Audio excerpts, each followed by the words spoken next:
नमस्कार स्टूडेंट्स, कैसे हो सभी। I hope you all are fine. Welcome to the great geniuses. मेरा नाम है अंकित अरोड़ा। आज इस लेक्चर में डिस्कस करने वाले हैं हमारी एक्सरसाइज 1.1, यानी कि लास्ट वीडियो में हमने डिस्कस किया था कॉन्सेप्ट ऑफ एक्सरसाइज 1.1, किस तरह के कितने डिफरेंट टाइप ऑफ क्वेश्चंस बन करके आते हैं। आज इस लेक्चर के बारे में लेक्चर के अंदर डिस्कस करते हैं। जिस भी स्टूडेंट ने कॉन्सेप्ट डिस्कस नहीं किए हैं, कॉन्सेप्ट नहीं देखे हैं, लास्ट लेक्चर एक बार जरूर देखना, सो दैट कॉन्सेप्ट के बिना न्यूमेरिकल में कोई भी आपको प्रॉब्लम ना आए। तो स्टार्ट करते हैं बिना किसी देरी के। सबसे पहले हमारे पास किस तरीके के क्वेश्चंस यहाँ पे एक्सरसाइज 1.1 में बन के आ सकते हैं, डिस्कस करते हैं।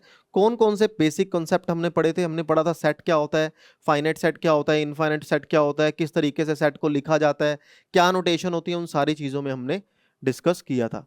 सबसे पहला क्वेश्चन आपकी स्क्रीन पे है, कहता है which of the followings are set. क्या इनमें से कोई सेट है। Collection of food rich person in India. Collection of rich person in India, क्या ये एक सेट है? नहीं, ये एक सेट नहीं है, क्योंकि आज कोई और अमीर है, कल कोई और अमीर होगा, परसों कोई और अमीर होगा। हमेशा इस क्वेश्चन का आंसर वेरी करता रहेगा। जहां पे इस क्वेश्चन का आंसर वेरी करे तो वो सेट नहीं है। बिल्कुल सिंपल सा क्वेश्चन था, सिंपल क्वेश्चन है फर्स्ट चैप्टर में, बहुत ज्यादा टिपिकल कुछ है नहीं। अब सेकेंड क्वेश्चन हमें कहता है right the following set in the set builder form. इस सेट को सेट बिल्डर फॉर्म में लिख करके दिखाओ। मैंने आपको कॉन्सेप्ट वीडियो में भी बताया था सेट बिल्डर फॉर्म का मतलब क्या होता है। जहां सिंगल सिंगल एलिमेंट से उसकी प्रॉपर्टीज में जंप किया जाए, उसके बारे में बताया जाए। अब यहाँ पे इसने टैबुलर फॉर्म दे रखी है, तो हमें रिलेशन ढूंढना पड़ेगा एलिमेंट्स का।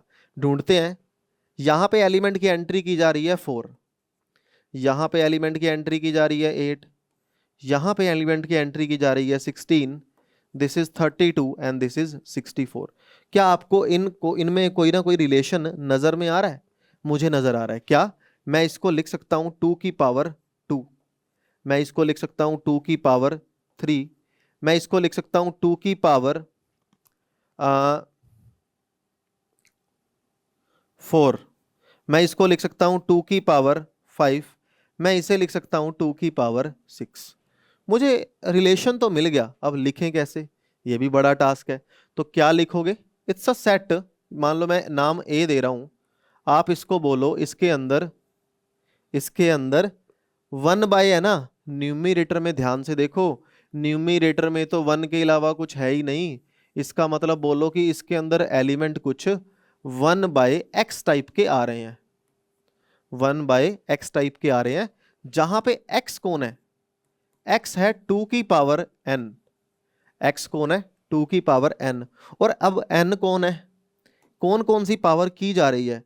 पावर 2 की जा रही है, पावर 3 की जा रही है, 4 की जा रही है, 5, 6, यानी कि नेचुरल नंबर आ रही है 1 से बड़ी 7 से छोटी। तो n इज नेचुरल नंबर या n belongs to natural number. ये बिलोंग्स का सिंबल है, कोई भी चीज किसी सेट में बिलोंग कर रही हो तो। लेकिन जहां पे n जो है वो 7 से तो छोटा है लेकिन 1 से बड़ा है, तो this is the set builder form. तो कैसे नोटेशन दी कि इसमें 1 बाय समथिंग के एलिमेंट आ रहे हैं, लेकिन वो समथिंग कौन है? 2 की पावर n। और n कौन है? एक नेचुरल नंबर। कौन सा नेचुरल नंबर? जो 1 से बड़ा है और 7 से छोटा है। क्लियर हुआ? आई होप अच्छे से क्लियर हुआ। अगले क्वेश्चन पे आ जाते हैं। कहता है इसका सेट बिल्डर बना करके दिखाओ। खुद से ट्राई करोगे, देखो क्या कह रहा है। 1/2, 2/3 करते करते 8/9। क्या ढूंढना है? सबसे पहले रिलेशन पे ध्यान रखना है। मुझे क्या समझ आ रहा है यहाँ पे, मुझे दिख रहा है, देखो जो एलिमेंट नीचे बैठा है ना, वही एलिमेंट ऊपर बैठा है। जो एलिमेंट नीचे है वही एलिमेंट ऊपर है, जो एलिमेंट नीचे है वही एलिमेंट ऊपर है। तो ऐसा क्या करें? हम इसको लिखेंगे कि ए, मान लो ये सेट है जिसके अंदर m बाय n के एलिमेंट आ रहे हैं। वहां पे अपन ने क्या लिखा था? वहां पे अपन ने 1 लिखा था, क्योंकि ऊपर हमेशा ही 1 था। तो यहाँ पे m बाय n टाइप के एलिमेंट आ रहे हैं, जहां पे m कौन है और n कौन है। m जो है वो कहां से स्टार्ट हो रहा है?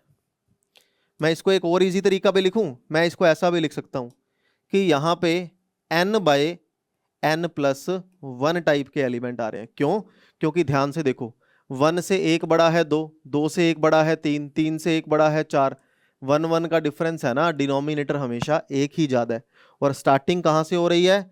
स्टार्टिंग हो रही है 1 से n की, और एंड कहाँ पे हो रहा है? 8, क्योंकि 8 + 1 9 हो जाएगा। तो क्या बोलोगे? Where n belongs to natural number and natural number n is less than 9, ये 9 से छोटा होगा। तो ये मेरे पास इसका आंसर निकल करके आ जाएगा। आई होप अच्छे से क्लियर हुआ। जैसे मर्जी बना लो set builder form, but set builder form में इतना बोल सकता हूं कि मोस्ट इंपॉर्टेंट रोल जो है वो निभाने वाला है। नेक्स्ट वो कहता है rewrite the following set by listening all the elements of the roster form. अपने को रोस्टर फॉर्म में लिख के दिखाना है, सेट बिल्डर में पहले से पढ़ा है। Set of all prime number which are even, ऐसे सारे प्राइम नंबर लिख दो जो इवन है। पहला प्राइम नंबर कौन सा होता है? 2, 2 खुद इवन है। अगला प्राइम नंबर 3, फिर 5, फिर 7। कोई ऐसा प्राइम नंबर जो 2 है जो इवन है, एक ही होगा नंबर यानी कि 2। तो क्या हम इसको सिंगलटन सेट भी बोल सकते हैं? हाँ, क्योंकि इसमें एक ही एलिमेंट एंट्री कर रहा है। तो अब आ जाओ अगले सवाल पे। अगला क्वेश्चन कहता है which of the following set are null set, इनमें से कौन से नल सेट है?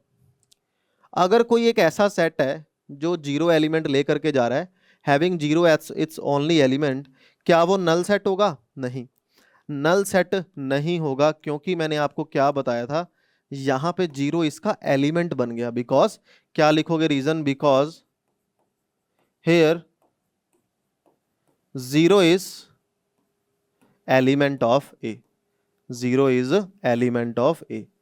0 जो है वो ए का एलिमेंट है, ना कि ये नल सेट है, क्योंकि नल सेट के अंदर कोई भी एलिमेंट नहीं होता, खाली ब्रैकेट होती है। ठीक है ना?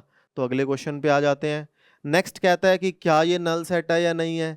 ध्यान रखो, ये कह रहा है x वो सारे एलिमेंट आ रहे हैं इस सेट के अंदर सच दैट ये है x + 3 is equal to 3। x की वैल्यू कितनी आ गई? 0। यानी कि इस सेट के अंदर एक एलिमेंट एग्जिस्ट एंट्री कर गया जो है 0, और 0 अगर एंट्री कर गया मतलब 0 एज अ एलिमेंट ट्रीट हो गया, और एज अ एलिमेंट ट्रीट हो गया तो वो नल सेट नहीं है। ठीक है, अगले क्वेश्चन पे आ जाते हैं। नेक्स्ट क्वेश्चन कहता है state whether the following set are finite और इनफाइनाइट, इनमें से कौन से सेट जो है वो फाइनाइट है और इनफाइनाइट है। ये दे रखा है, ये स्टार्टिंग हो रही है 1 से और एंड हो रहा है 1000 पे, पर एंड तो हो रहा है ना, क्योंकि यहाँ पे नंबर काउंट किए जा सकते हैं। यानी कि इस सेट के अंदर नंबर ऑफ एलिमेंट कितने हैं?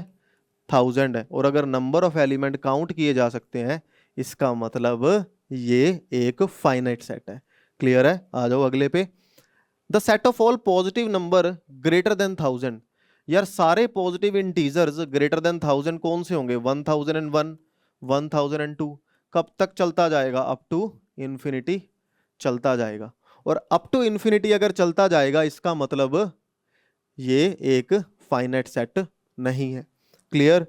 Next, in the following state whether a is equal to B और नॉट, क्या नीचे दिए गई वैल्यूज में से a b के इक्वल है या नहीं है।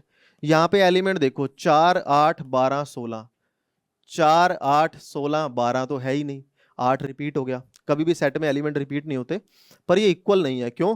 इक्वल की डेफिनेशन पढ़ी थी कि नंबर ऑफ द एलिमेंट भी इक्वल होने चाहिए और एलिमेंट्स भी सारे इक्वल होने चाहिए।